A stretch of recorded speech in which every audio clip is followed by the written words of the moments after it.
Olá, meus irmãos, a paz do Senhor Jesus a todos vocês que estão chegando em mais um vídeo aqui no canal Thiago Lima EBD.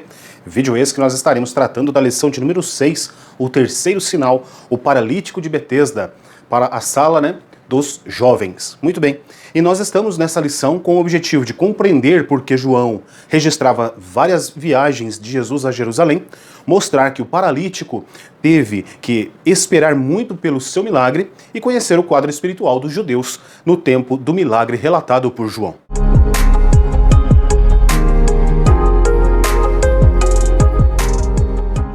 Nosso texto bíblico base para essa lição da sala dos jovens é João, Evangelho de João, capítulo 5, do versículo 1 ao 9. Capítulo 1 nos diz assim: de volta a Jerusalém, no centro do judaísmo. Esse é o nosso principal capítulo aqui, o primeiro capítulo, e nos diz assim o texto da revista. João noticia várias viagens de Jesus à Judéia, que não são narradas pelos evangelhos sinóticos, eram ocasiões relacionadas às festas judaicas. Isso serve para demonstrar o empenho de Jesus para se revelar à elite do sistema religioso judaico e de toda Jerusalém. Muito bem. E também destacar aqui nesse ponto o seguinte, o próximo parágrafo que fala assim: quando João afirma que o Filho de Deus veio para o que era seu e os seus não o receberam, que é João capítulo 1, verso 11, está se referindo ao primeiro, está se referindo primeiro à rejeição de Israel.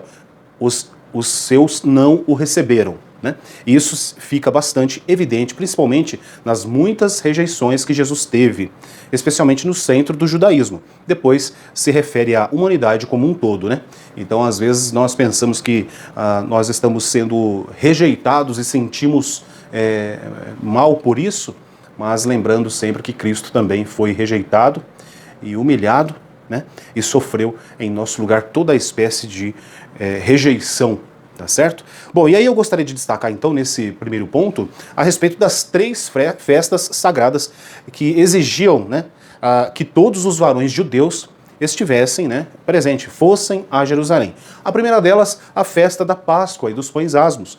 A segunda, a festa de Pentecostes, também chamada a festa das colheitas ou festa das semanas. E em terceiro, a festa dos tabernáculos.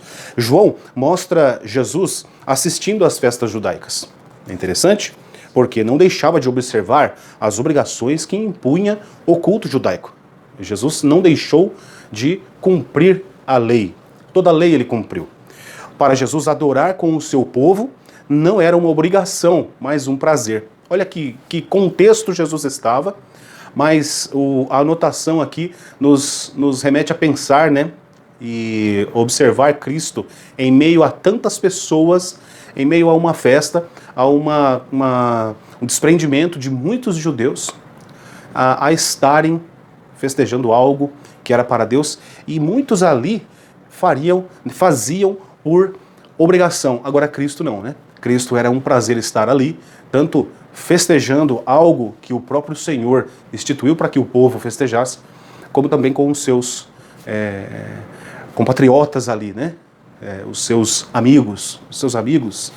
Muito bem, então todos os registros feitos por João e que não estão presentes nos sinóticos, lembrando que Mateus, Marcos e Lucas são os três livros que são considerados sinóticos, tá certo? E João, o livro, o Evangelho de João, não é um evangelho sinótico, e sim um evangelho que tem uma característica diferente e não conta todas as histórias que encontramos nos sinóticos. Algumas histórias sim a gente vê a semelhança aqui, mas não tem o mesmo propósito, O propósito maior de João é falar justamente da divindade, dos sinais que Cristo deixou para o seu povo. Então, justamente por isso que nós estamos nessa revista, desse primeiro trimestre de 2022, estudando justamente esses sinais, esses sete milagres, Muito bem, então, fica claro que Cristo buscou também se revelar à elite do sistema religioso judaico e toda a Jerusalém. Em vez de recebê-lo, o que veremos a partir desse momento é o surgimento de uma fase de rejeição extrema, bem diferente de uma mera curiosidade, inquietação ou desconfiança vista na sua primeira incursão à capital de Israel. A primeira vez que ele vai àquele momento onde ele expulsa ali do templo os cambistas, né? Aqueles que vendiam ali itens para o sacrifício, que estavam no templo em Jerusalém, e depois disso também ele fez ali alguns sinais, alguns milagres, depois foi para a região da Judéia, né, um pouquinho mais ao sul, e novamente retorna-se para a Galileia, ali onde encontramos a aula passada, que foi falando a respeito da cura do filho do oficial, né? Muito bem. Então, o que diz aqui também, algo que eu anotei de um estudo, D.A. Carson observa que agora será iniciada uma fase de oposição franca e às vezes oficial. Olha só. E Hernandes Dias Lopes, com ênfase que até aqui tem início a perseguição oficial contra o Salvador. Então, a partir deste momento, é a partir do momento em que Jesus está em Jerusalém, na festa, uma festa principal, porque a cidade estava muito cheia, né, de pessoas que estavam congregando nessa festa, e aí sim os judeus eles começam a conspirar contra Cristo, mas não simplesmente para o prender, e sim para matá-lo. De fato, esse é o cenário que João vai apresentar-nos a partir do capítulo 5, demonstrando o quanto os membros do sistema judaico foram hostis em relação ao Messias, preferindo apegar-se cegamente ao legalismo judaico, especialmente o sábado. O grande problema dessa situação é a transgressão, né, da lei, do costume judaico, a questão a respeito do sábado, que eles valorizavam, supervalorizavam essa questão do sábado, e aí foi realmente onde as coisas começaram a ter um outro tom, né, quando se falava de Jesus naquele momento. E aí, ponto 2, capítulo 1, nos diz assim, o tanque de Betesda.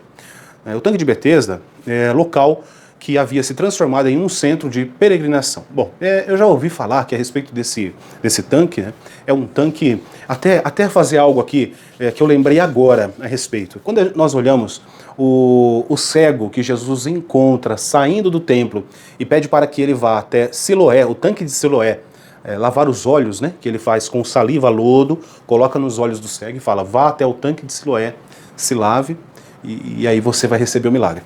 E por que o tanque de Siloé, se o tanque de Betesda estava bem do lado ali do templo, né? Justamente para não ferir a questão da distância, que era o caminho de um sábado, né? 1 quilômetro, 1.000 metros, enfim. É o que eu já ouvi falar, esse realmente é o que eu já ouvi falar, e pesquisando um pouco a respeito disso, a gente vai ver que tem realmente sim um fundo de verdade. E essa questão da distância, e por que não no tanque de Betesda, que estava próximo ao templo de Jerusalém ali.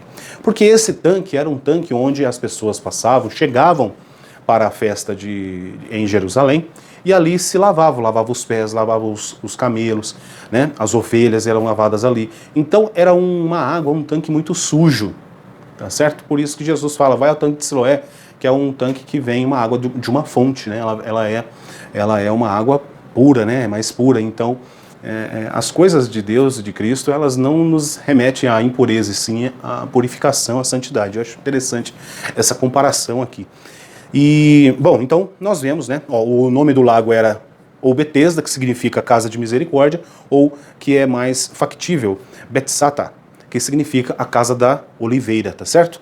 E a respeito desse tanque, eu também já ouvi falar que era um tanque onde aquelas pessoas, aquelas famílias que não tinham com quem deixar os paralíticos da sua família, mas precisavam estar em Jerusalém, eles deixavam naquele lugar e iam para a adoração, né, no templo, se congregar ali com o povo, onde o povo ficava e tudo. E daí deixavam esses paralíticos ali. Então, no momento da festa, esse tanque, esse local, era um local de muito movimento. Muitas pessoas estavam nesse local, né?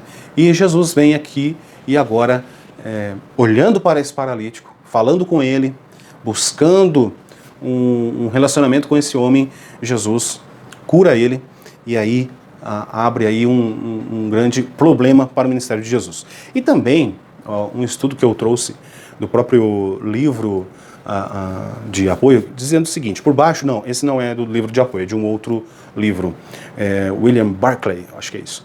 Por baixo do tanque havia uma corrente subterrânea, que de vez em quando se agitava e movia as águas do tanque. cria-se que agitava as águas, cria-se quem agitava as águas era um anjo, e que a primeira pessoa que entrasse no estanque, depois da agitação das águas, ficaria curado de qualquer doença que a afligisse. É-nos apresentado como uma mera superstição, e de fato é, mas era o tipo de crença que estava espalhado por todo o mundo antigo e que ainda hoje existem em alguns lugares. Então, assim, em muitos detalhes dos evangelhos, Evangelho de João, em todos os outros evangelhos, na história em Atos, quando nós vemos Paulo, o seu trabalhar, todos os outros apóstolos, nós precisamos entender que haviam muitos costumes, né? E quando falava-se de Jesus, era algo que feria não só o intelecto, mas feria, parece que isso transcendia para a sua vida pessoal, e as pessoas travavam realmente matar e prender, né? Os anunciantes das boas novas. Mas a questão que eu gostaria de destacar nesse ponto seria a respeito justamente do quê? Mas era esse tipo de crença, né, que estava espalhado por todo o mundo antigo e que ainda hoje existe em alguns lugares, que são crenças de que o anjo vai vir e vai fazer, que o anjo vai mover. E até alguns pentecostais, vou falar aqui, né? Você me corrige aí nos comentários, mas cometeu já o erro de dizer que estou vendo um anjo trazendo a bandeja. E ficam com esse tipo de coisa que não leva a lugar nenhum. E, sinceramente, é a minha opinião, não leva a lugar nenhum, mas e sim a crentices, né? A superstições. Nós precisamos olhar para Jesus, nós precisamos ter os olhos da fé e ver Cristo. E não anjo com bandeja, anjo voando. Isso daí não tem sentido nenhum para nós, crentes, cristãos, pessoas que tenham acesso à palavra de Deus, pessoas que tenham acesso à leitura. Século XXI, já estamos, nós precisamos nos moldar mais e olhar para a Bíblia para que nós possamos ser moldados da melhor maneira possível, a qual não vá de envergonhar o Evangelho. Não é verdade? Se você concorda, deixa o like aí. Bom, uma descrição bastante clara desse local é feita por French L. Arrington e Roger Strander. O tanque de Betesda, nome difícil aqui, né? O tanque de Betesda estava perto da esquina noroeste do templo, então ele estava realmente muito próximo ao templo, tá certo? Onde as ovelhas eram trazidas para o sacrifício, próximo ali à porta das ovelhas. Esse tanque, né, era cercado por colunas nos 4 lados, com uma partição no meio. Portanto, eram 5 colunatas cobertas. Entre estas sentavam-se e deitavam-se os doentes, esperando pela agitação da água. Matthew Henry considera que esse tanque fora adaptado em função da multidão que a ele ocorria e que, por isso, teria passado a contar com 5 alpendres, claustros, varandas ou calçadas cobertas, onde jaziam os doentes. Então, cola um pouco com aquela fala que eu disse a respeito das famílias que traziam os seus doentes e deixavam naquele tanque e iam cultuar a Deus, né, festejar, celebrar aquelas festas ali, tá certo? E também aqui mais um comentário de Wycliffe, que diz assim, tratar-se-ia de um tanque duplo também, né? Então, muitos dados desse tanque, ele vem aparecendo no decorrer da história, dos anos.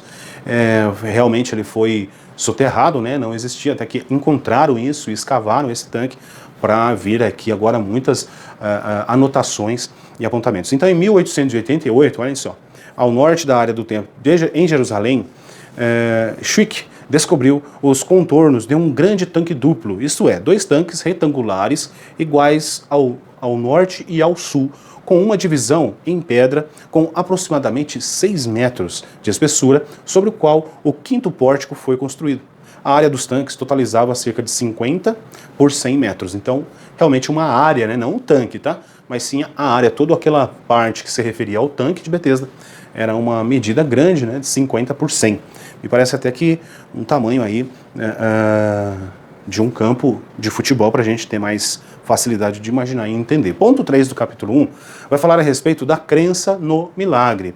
Então eu vou ler aqui esse ponto, realmente, né, a crença no milagre. Os milagres realizados no tanque de Betesda podem ser perfeitamente compreendidos com uma manifestação da misericórdia de Deus com a multidão de enfermos daquele tempo.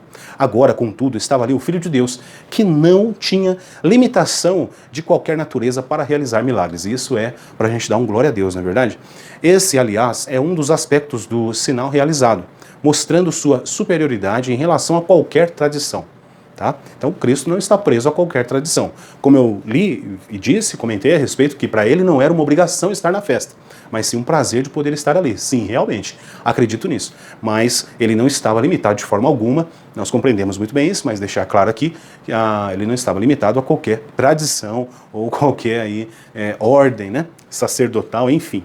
Nessa história podemos ver com toda a clareza sobre que condições o poder de Jesus operava. Devemos notar que Jesus fala com imperativos, dava suas ordens, seus mandamentos aos homens, e na medida em que estes buscassem obedecê-los, recebiam esse poder.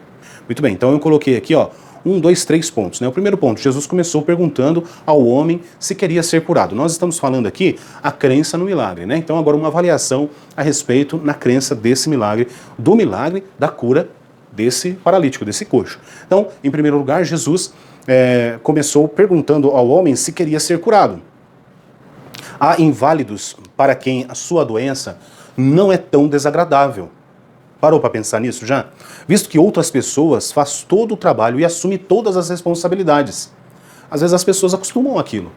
Elas acostumam àquilo, tem ali pessoas que ajudam, que fazem o que ela não pode e para ela tá bom. É o apontamento do estudo? Eu acredito que ele realmente não gostaria, né, de continuar por mais tempo, porque já estava há 38 anos, e com certeza esse é um apontamento que a gente está falando de muitas e muitas pessoas que passam pela mesma situação. Então, mas a resposta desse homem foi imediata, justamente. Queria curar-se, embora não via como poderia curar-se, visto que não havia ninguém que o ajudasse. É a resposta que ele dá, não é verdade? Não tem ninguém que me coloque no tanque quando as águas são movimentadas. A primeira coisa que se necessita para receber o poder de Jesus é um desejo intenso desse poder, né, desse milagre. Jesus vem a nós e diz: você realmente quer mudar? Agora é interessante, essa aqui pegou a gente, né?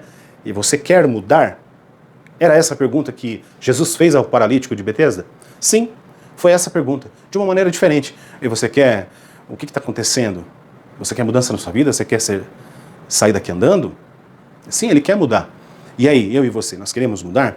Nós queremos viver o poder de Deus, sentir o poder de Deus e, de uma maneira externa, expressar isso a todas as pessoas? Então, se no mais recôndito do nosso coração encontramos correntes sendo como somos no nosso coração, se no mais recôndito de nosso coração estamos contentes sendo como somos, como pode haver nenhuma mudança? O desejo das coisas superiores deve inflamar nossos corações. Então, aqui cabe dizer que nós precisamos sempre desejar aquilo que Cristo pode fazer por nós. Porque o que Cristo, o que Deus não pode fazer por nós? Não há. O Senhor pode fazer tudo. Aquele verso em Efésios 3:20, né?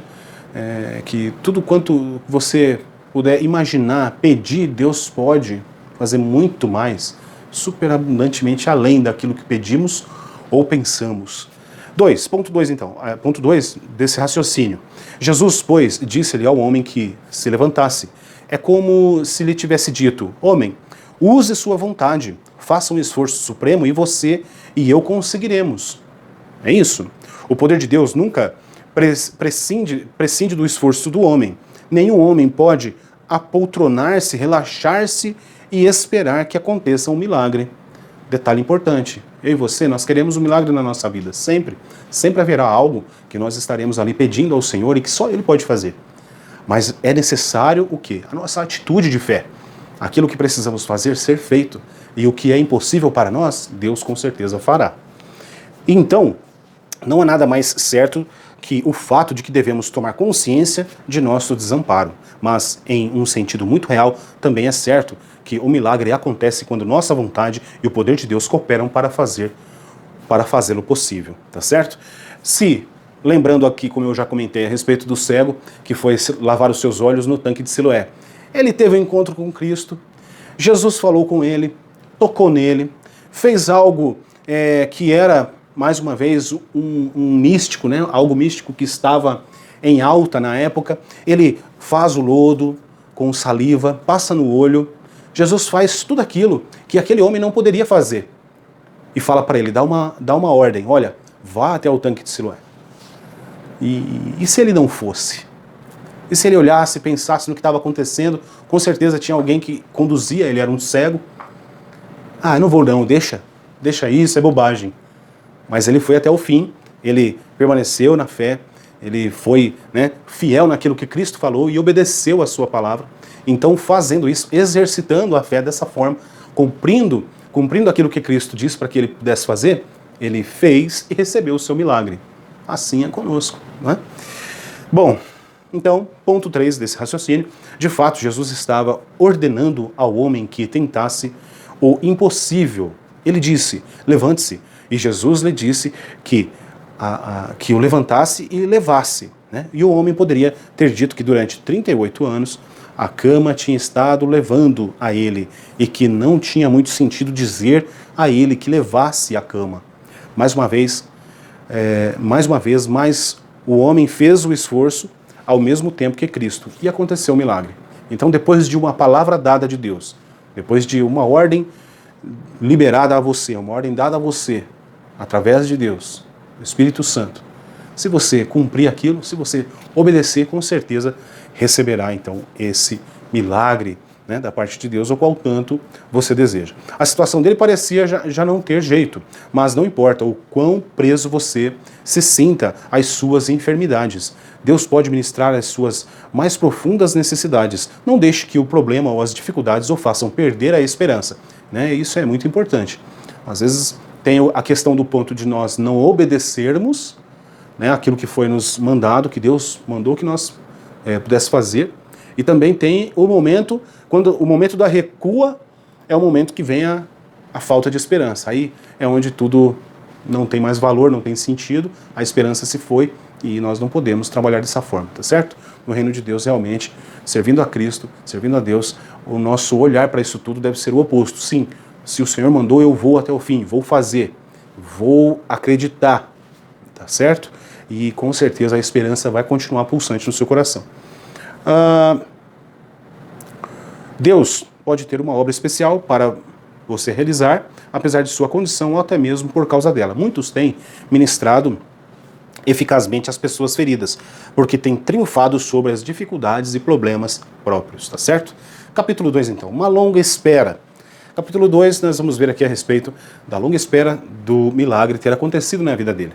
Um conhecido de Jesus. Então, o que eu quero destacar nesse ponto é o seguinte, que ele se interessa por nós e sempre quer nos ajudar, tá certo? Não se sinta por menos, pensando que, eu não consigo, há muito tempo eu já estou tentando alcançar algo, eu penso em fazer melhor a obra de Deus, alguma coisa, ou até mesmo na sua vida particular, como era, né, no caso do nosso personagem de hoje, do capítulo 5, esse paralítico aqui do tanque de Betesda, ele precisava realmente de algo particular que ia beneficiar muito ele, né, e depois iria sim beneficiar também a sua família. Mas Cristo se interessa, mesmo que passe por muito tempo, o Senhor está disposto a fazer, mas nós precisamos pedir a direção do Senhor para estarmos no momento certo, na hora certa, buscando a Ele para que Ele possa fazer realmente esse milagre. Contudo, quero ouvir de nós o que realmente queremos. Queres ficar são? Não é isso que está escrito lá no capítulo de número 5, né? E no verso de número 6, que nos diz assim, e Jesus, vendo este deitado e sabendo que estava nesse estado havia muito tempo, disse-lhe, olha, o versículo ele informa para nós que Jesus já sabia. Antes mesmo de chegar para falar com ele, ali naquele local de desprezo, Jesus já conhecia a história desse homem. Não é isso mesmo que está dizendo? E Jesus, vendo esse deitado e sabendo que estava nesse estado havia muito tempo, disse-lhe, queres ficar são? Poxa vida, o que será que ele queria, né? Com certeza, queres ficar são. Mas nós já vimos isso acima no estudo, dizendo que realmente existem pessoas que gostam da comodidade que a sua deficiência trouxe, tá certo? E é triste isso, né? Sabendo que tem um Deus todo-poderoso que pode fazer muito mais para nós, por nós, e as pessoas acabam não querendo, porque encontram um novo estilo de vida através daquele ponto negativo na sua vida. Bom, seguindo então, olha só, depois de curado, Jesus o adverte: eis que já estás são, não peques mais, para que não suceda alguma coisa pior. Todos nós, pecadores, precisamos da misericórdia de Deus, pela qual Ele afasta de nós o mal que merecemos, e por sua graça nos dá o bem que não merecemos. Eu achei interessante essa parte, com certeza não é novidade, mas vale sempre lembrar. Gostei de ler isso aqui. Porque pela graça sois salvos, por meio da fé. Isso não vem de vós, é dom de Deus, é presente de Deus. Não vem das obras, não é porque você faz alguma coisa. Não vem das obras para que ninguém se glorie. Né? Está isso escrito em Efésios, capítulo 2, verso 8 e 9. Bom, e um pouquinho acima, nós vemos aqui, eu sublinhei aqui a respeito, né? Como Deus, Jesus o conhecia bem e sabia de suas dificuldades. Com Deus não há casos, não é verdade? Como nós lemos no versículo de número 6, né, no capítulo 5, nós vemos que com Deus não há casos. Ai, nossa, fui pego de surpresa. Né? Jesus, qual foi o momento em que Jesus foi pego de surpresa nos evangelhos sinóticos, aqui no João? Em momento algum, né? O que a gente encontra, e que não podemos nem falar que é semelhante a isso, porque realmente é outra coisa, é Jesus se maravilhando. Jesus se maravilhando da fé de algumas pessoas. Né? Então isso é uma coisa. Agora, ser pego de surpresa ao acaso, o Senhor nunca será pego de surpresa, tá certo? Ele sabe e conhece bem o ontem, o hoje e o amanhã. Muito bem. E conhece, né? Além disso, conhece o nosso interior, sabe muito bem as nossas palavras antes mesmo de chegar aos lábios. Então o Senhor conhece-nos de maneira mais profunda possível a qual você possa imaginar. Essa é a forma que Deus te conhece. Um pouquinho, né? Porque vai muito além disso, tá certo? Bom, então, sendo Deus, eu também destaquei aqui que nessa frase, como Deus, né? Jesus o conhecia, e também eu coloquei assim, sendo Deus, e destaquei aqui o Salmo de número 139, o verso 7 ao 12, que diz assim: para onde me irei do teu Espírito? Nós não conseguiríamos fugir de Deus nessa vida. Uma vez existentes aqui, nós, eu e você, em qualquer lugar que possamos estar, não conseguiríamos esconder do Senhor.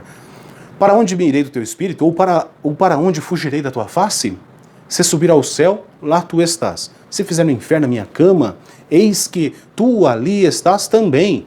Se tomar as asas da alva, se habitar nas extremidades do mar, até ali a tua mão me guiará e a tua destra me susterá. Se disser, de certo, que as trevas me encobrirão, então a noite será luz à roda de mim. Nem ainda as trevas me encobrem de ti, mas a noite resplandece como o dia. As trevas e a luz são para ti a mesma coisa. Olha só que coisa linda isso. Esse é o nosso Deus. Esse é o nosso Deus, e é um aspecto aqui onde o salmista fala: para onde, né? Onde me irei do teu Espírito? Há a possibilidade de se esconder de Deus? Jamais, né? Então, por isso, quando toca aqui nesse ponto, que conhecia bem as suas dificuldades. O Senhor conhecia bem as dificuldades desse paralítico do tanque de Betesda, e da mesma forma, nesse momento, nesse contexto, há 2000 anos atrás ele conhecia, e hoje, da mesma maneira, as nossas vidas também é conhecida do Senhor, tá certo? Muito bem, aí eu coloquei aqui a respeito de Efésios, capítulo 2, verso 8 e 9, um comentário breve que fala o seguinte, que o versículo é: porque pela graça sois salvos, né? Por meio da fé, isso não vem de vós, é dom de Deus, não vem de obras para que ninguém se glorie. Muito bem, será que quando, achei interessante esse comentário, será que quando alguém nos dá um presente, dizemos: que bonito, quanto lhe devo? É claro que não. Obrigado é a resposta adequada. No entanto, quantas vezes os cristãos, mesmo depois de receberem a dádiva da salvação, ainda sentem-se obrigados a ter uma vida de comunhão com Deus, como a nossa salvação e até mesmo a nossa fé representam dádivas recebidas. Devemos servir ao Senhor com gratidão, louvor e alegria. Achei interessante. E aqui também destaco o Salmo de número 100, verso 2, servi ao Senhor com alegria e entrai diante dele com canto. Ponto 2 aqui nos diz assim, no dia de sábado, e aqui é o ponto máximo da história, onde foi realmente desencadeado aqui um momento de perseguição, né, oficial, como nós já vimos aqui no estudo, no dia de sábado. Então eu destaquei o seguinte parágrafo: os judeus interceptaram o ex-paralítico, e aí foi onde aconteceu, e disseram-lhe: é sábado, não te é lícito levar a cama. Poxa vida, a ira dos judeus não era apenas pelo ato de levar a cama no dia de sábado, mas também pela cura.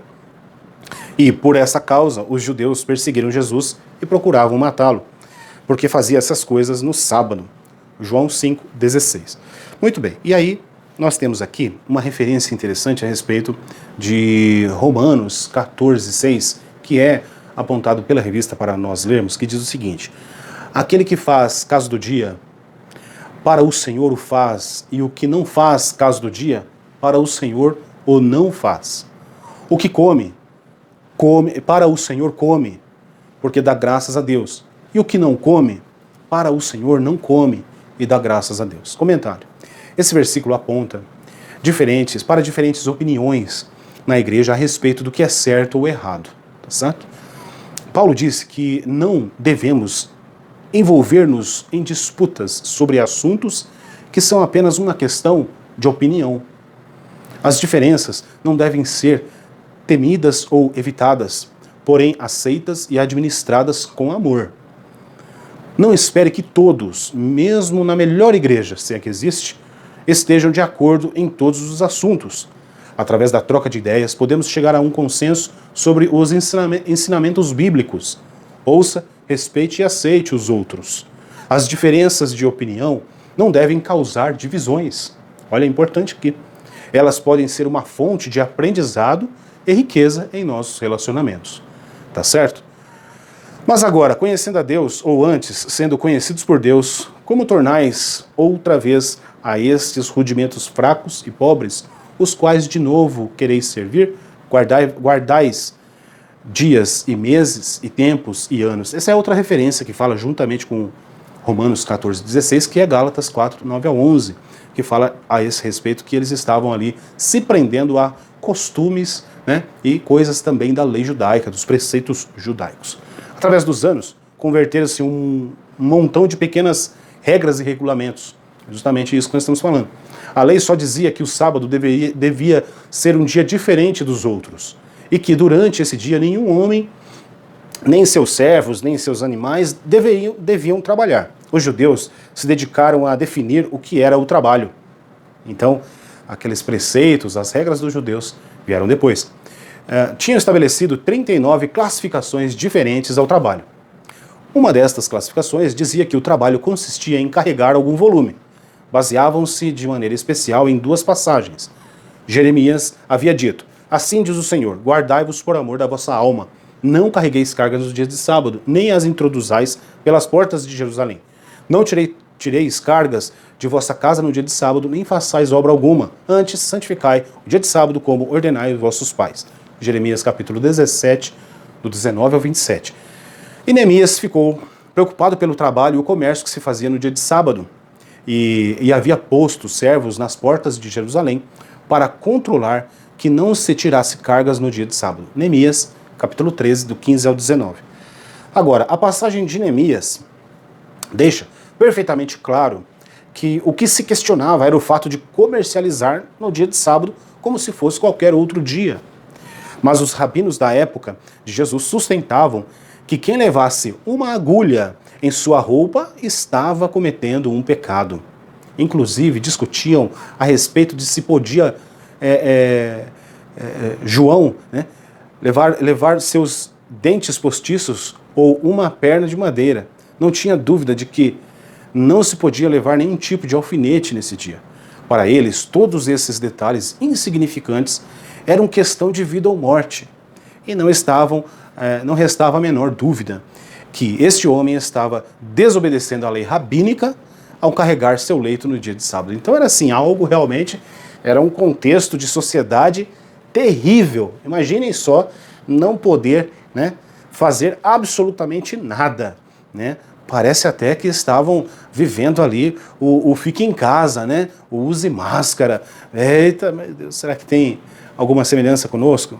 Bom, mas vamos seguir aqui, na verdade. Vivendo a graça de Deus. Então, depois de tanto tempo, né, esperando, agora, por um milagre, o ex-paralítico recebe a censura dos judeus e simplesmente responde: aquele que me curou, ele próprio disse, toma a tua cama e anda. Então, o que acontece nesse contexto aqui é assim, ele entende, né, ele entendeu que a autoridade espiritual de Jesus estava acima de qualquer limitação formal da religião judaica, né? E também, se o ex-paralítico tivesse se intimidado, achei interessante essas palavras aqui, que fala que ele entendeu e que se ele tivesse intimidado, teria na prática permanecido imóvel, mesmo diante do grande milagre que havia recebido. A religiosidade, né? Religiosidade vai querer com que você realmente fique estagnado, parado, que não faça nada. Mas Jesus quer que nós nos movimentemos, né? Nós nos movimentemos nele, que nós aprendemos a cada dia a caminhar no Senhor, não é verdade? Mas ele assim não fez, né? Mas ele não fez assim, porque a virtude que recebera era maior que a restrição religiosa do judaísmo. E ele simplesmente sai andando, leva o que tem que levar, sai andando e acabou a história dele ali. Ele fala depois quem era para os judeus, fala que era Jesus, né? E aí cessou a sua história por ali. Bom, de maneira que as autoridades elevaram suas acusações contra Jesus. Era acostumado a desobedecer a lei de sábado. Os verbos do versículo 18 estão no passado imperfeito. Esse tempo não descreve uma só ação, mas sim ações reiteradas no passado. É evidente que esse relato não é mais que um exemplo do que Jesus estava acostumado a fazer com frequência. A defesa de Jesus foi surpreendente. Alegou que Deus não deixava de trabalhar no dia de sábado e ele tampouco. Tratava-se de um argumento que qualquer judeu culto podia compreender em toda a sua magnitude. Deus nunca cessa de agir. Como é próprio do fogo queimar e da neve gelar, é próprio de Deus agir. Deus sempre agia. Muito bem, capítulo 3 então, ponto 1 do capítulo 3, aliás, capítulo 3, revelando-se a uma geração iníqua. O quadro espiritual dos judeus. Quadro espiritual dos judeus. Quadro espiritual dos judeus era o pior quadro possível espiritual de qualquer pessoa existente na Terra, não é verdade? Porque a cegueira deles era muito grande. E um dos principais que caiu, né, a escama, e ele pôde ver Cristo como o Messias, o Cristo de Deus, foi Nicodemos. Né? Do restante aqui, a gente não tem muitos relatos aqui de outras pessoas. Eu, pelo menos, desconheço. Se você sabe, coloca aí nos comentários, vai nos ajudar bastante.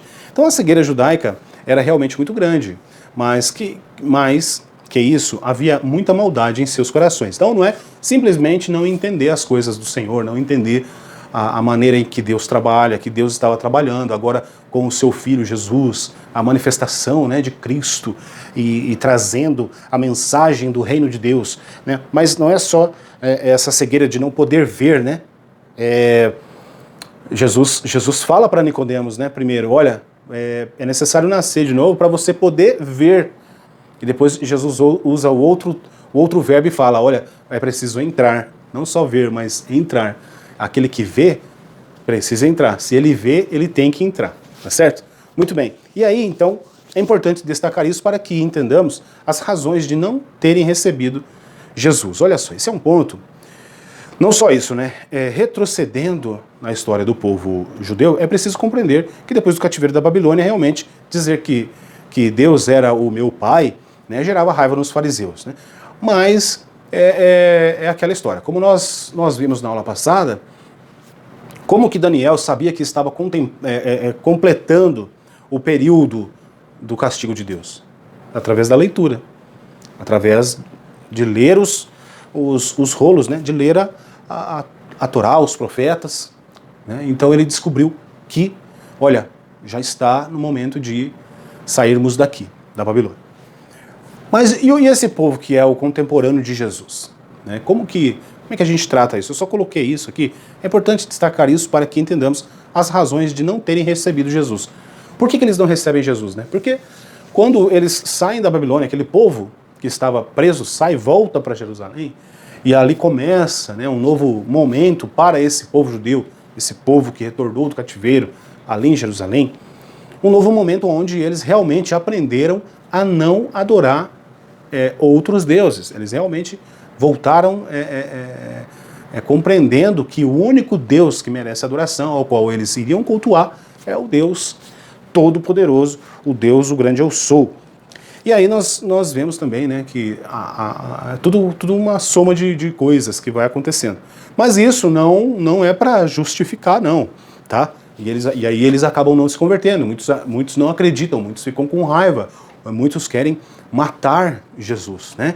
Fazer com que prendam Cristo e o matem. Mas isso não é para justificar, não. É só para a gente situar o contexto de tudo o que estava acontecendo, né? Justamente, aí coloquei aqui João 8, né, 56 ao 59, que diz assim: Abraão, vosso pai, exultou por ver o meu dia, e viu-o, e alegrou-se. Jesus falando isso para os judeus, os fariseus ali, imagina, em Jerusalém. E é justamente aqui, né, o final do 8, o comecinho do 9, que vai para a história do cego do tanque de Siloé. E aí eles disseram-lhes, pois os judeus, ainda não tem 50 anos e viste Abraão? E eles davam uma conversa assim muito ingênua, né, com Jesus. Disse-lhe Jesus: em verdade vos digo que antes que Abraão existisse, eu sou. Então pegaram em pedras para lhe atirarem. Mas Jesus ocultou-se e saiu do templo, passando pelo meio deles, e assim se retirou. Então, para entender essa questão, né, o quadro espiritual dos judeus é muito complexo, é muita coisa acontecendo. Eles têm uma vida, né, como nós vimos no ponto anterior, de qualquer coisinha já estava infringindo as regras, a lei de Deus, e eles, né, supervalorizavam aquilo tudo. E depois existiam ali alguns partidos, né, não partidos políticos, mas algumas pessoas que tinham os fariseus, os saduceus, os escribas, né, os doutores da lei. Então era uma situação difícil, mas muitos creram. Ninguém estava impedido de acreditar, de aceitar o Senhor, de seguir ao Senhor, assim como nós hoje. Ninguém está proibido de fazer isso. E eu digo isso mesmo aqui no Brasil, como em qualquer outro lugar no mundo, mesmo com perseguições, ninguém está impossibilitado de seguir e servir a Cristo. Na verdade, não é porque, então, mas aí lá eles voltaram da Babilônia e não tinha essa percepção, mas eles tinham a lei, os profetas, tinham as escrituras, e Jesus sempre se faz referência à Escritura, no seu ministério. Tudo que estava na Escritura foi cumprido no ministério de Cristo. Então, assim, são muitos pontos, são muitos fatores que realmente vai nos mostrar que a cegueira espiritual realmente os travou ali. Até quero compartilhar aqui também, lembrei aqui de um verso, acho que é interessante citar nesse momento, olha só, em 2 Coríntios... Eu acho que é isso. 2 Coríntios 4:4, exatamente. Olha só, é um verso que fala aqui, né, que Jesus Cristo é o único assunto do ministério de Paulo. 2 Coríntios, capítulo 4, verso 4, que nos diz: nos quais o Deus desse século cegou os entendimentos dos incrédulos, para que não lhes resplandeça a luz do Evangelho, a glória de Cristo, que é a imagem de Deus. Então, o Deus desse século cegou, né, as pessoas. Os judeus também? Sim, todas as pessoas, cegou elas. E agora é necessário um trabalhar meu e seu em oração por essas pessoas, para que elas possam realmente ver o reino de Deus, e aqueles que veem o reino de Deus entram no reino de Deus também. Amém? Ponto 2, então, o desencadear das perseguições, né? O sinal miraculoso realizado por Jesus no dia de sábado despertou a ira dos judeus e levou ao desencadeamento de uma forte e implacável perseguição. O objetivo não era apenas confrontar o mestre, mas matá-lo. Olha, vamos ler aqui rapidamente, eu não sei se eu marquei, não coloquei, né? Mas João, capítulo 5, né?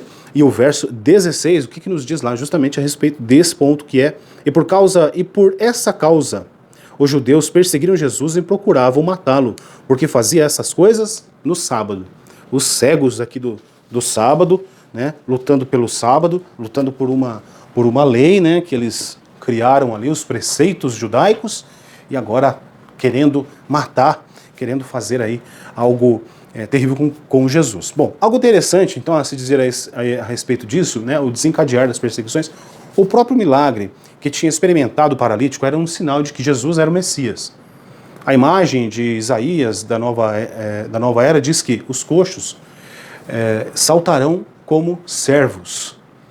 Também há de se destacar o seguinte, que da mesma maneira que eles ficavam com ódio, né? A revista cita aqui, ó, o ódio, depois dessa referência, o ódio dos judeus. Os judeus, os fariseus, os doutores da lei, eles liam e muitos compreendiam que Jesus, esses sinais que ele estava fazendo, realmente era de Deus. Mas eles não queriam o quê? Se curvar, eles não queriam se render e dizer, realmente esse é o Cristo. Né? E muito até por uma questão, nós vamos ver lá nos outros evangelhos falando, que por uma questão de privilégios, né? De reconhecimento do povo. Olha, o povo não vai mais respeitar a nossa autoridade. Nós vamos perder a autoridade, justamente isso. Nós vamos perder a autoridade diante do povo. Porque, afinal de contas, nós representamos a lei de Deus aqui. Não é assim? Mas eles tinham esse consenso. Muitos viam que Cristo era, mas não se dobravam, né? Então, aí o texto aqui está dizendo assim, né? A imagem que dá Isaías da nova era diz que os coxos saltarão como cervos. É Isaías 35:6. A visão de Jeremias afirma que os cegos e os coxos seriam reunidos. Jeremias 31:8 e 9.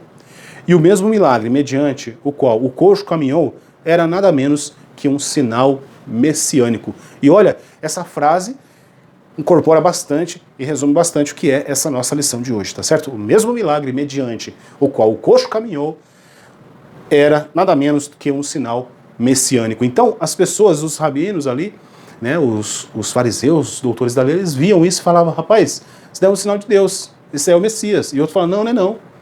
Não é não, isso daí é brincadeira. Mas, enfim.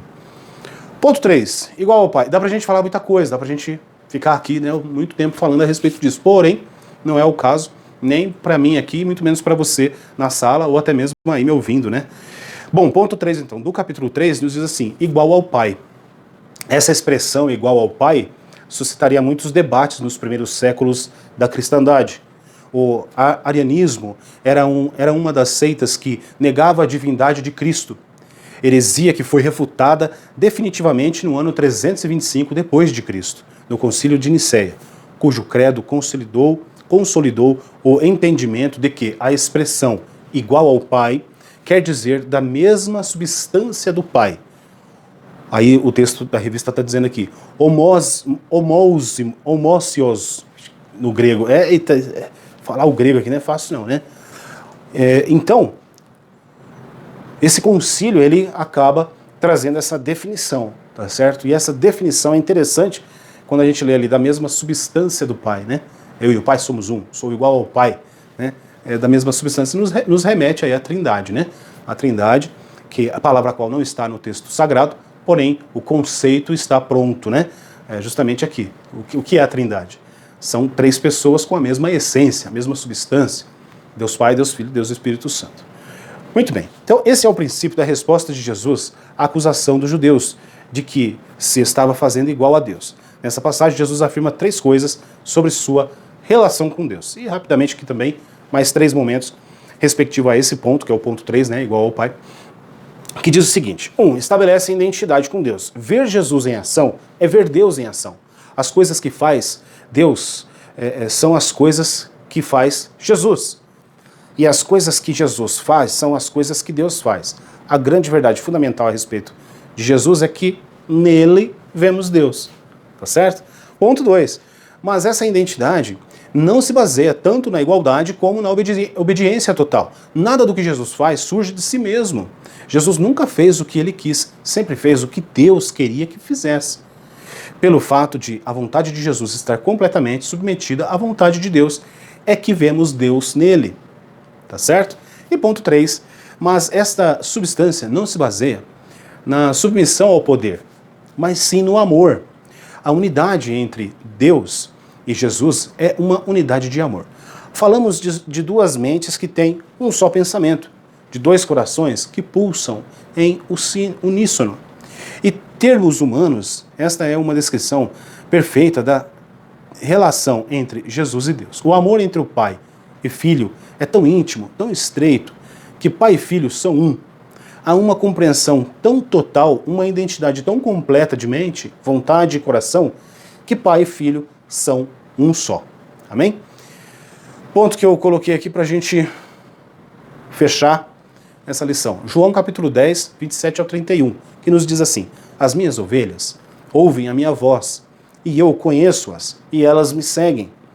E dou-lhes a vida eterna, e nunca hão de perecer, e ninguém as arrebatará das minhas mãos.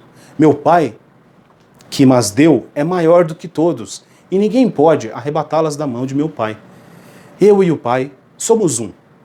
Os judeus pegaram então outra vez em pedras para o apedrejar. Jesus sempre fazendo esse momento, mas dizendo realmente o que era, o que ele veio para fazer e o que realmente estava acontecendo na cara deles, e eles não estavam percebendo. Cegos, né? Cegos não compreendiam o poder de Deus, o amor de Deus, a misericórdia de Deus. Conclusão, para a gente fechar: a cura do paralítico de Betesda foi um sinal de grande impacto para o judaísmo. Serviu não somente para apresentar a divindade do Messias, mas também para mostrar a superioridade de sua obra frente às tradições judaicas. O registro serve ainda para transmitir a todas as gerações, uma profunda mensagem da deidade de Cristo, como Filho de Deus, incriado da mesma espécie, em plena igualdade com o Pai. Tá certo? Meus irmãos, então é isso, lição de hoje. Nós falamos aqui, né, a respeito do paralítico do tanque de Betesda, que é o terceiro sinal, né, o sinal da divindade de Cristo, o sinal onde Jesus estava ali se mostrando para o seu povo, o qual não quiseram, né? Muitos não quiseram, rejeitaram, mas Jesus mesmo assim, ele não desistiu, ele foi com o plano do Pai até o fim e morreu em uma cruz por mim e por ti, e isso é bom a gente pensar, bom a gente lembrar disso, porque em momentos difíceis nós pensamos que estamos sozinhos, mas o Senhor está conosco, o Senhor nos assiste, o Senhor nos vê, o Senhor nos compreende, o Senhor, Ele faz a leitura da nossa mente e coração, da nossa alma, e sabe muito bem quais são os nossos desejos, nossos ansejos, sabe da nossa ansiedade, sabe de tudo. E nós não podemos nos deixar levar pelas circunstâncias, mas crer que Deus é um Deus todo-poderoso, que cuida de nós e conhece no mais íntimo da nossa alma, do nosso coração, a cada um de nós. É coisa maluca na nossa cabeça tentar buscar compreender essa ação de Deus, em que Deus sabe de tudo, Deus conhece tudo, é muita gente, é uma multidão de gente nesse mundo, né? Mas é assim, a Bíblia nos ensina assim, a Bíblia nos fala disso, e nós precisamos crer e entender que Deus é sim poderoso, o Senhor Jesus sim é todo poderoso, e nós estamos aqui sendo tocados pelo Deus Espírito Santo. Eu acredito que o Senhor possa falar muito mais ao seu coração através dessa aula e tudo que foi dito aqui. Espero que você aproveite, né, tenha aproveitado esse vídeo em algum momento aqui, algo Deus com certeza falou ao seu coração. E fica meu pedido, se você não é inscrito, se inscreve. Se você ainda não deixou o seu like, deixa o like aí, que estão dizendo que é muito importante aqui para a plataforma do YouTube, o like no vídeo, para que o YouTube também é mais uma métrica para que o YouTube ele recomende esse vídeo a mais pessoas. Eu gostaria até de deixar aqui esse comentário também, finalizando, a respeito aí do cenário, né? Não sei se vocês gostaram, mas se alguém quiser comentar se está bacana ou não, se continua nesse ou volta para o fundo preto, né? Fiquem à vontade aí, vocês vão me ajudar bastante, tá bom? Então é isso, que Deus abençoe, em nome de Jesus, e até a próxima aula.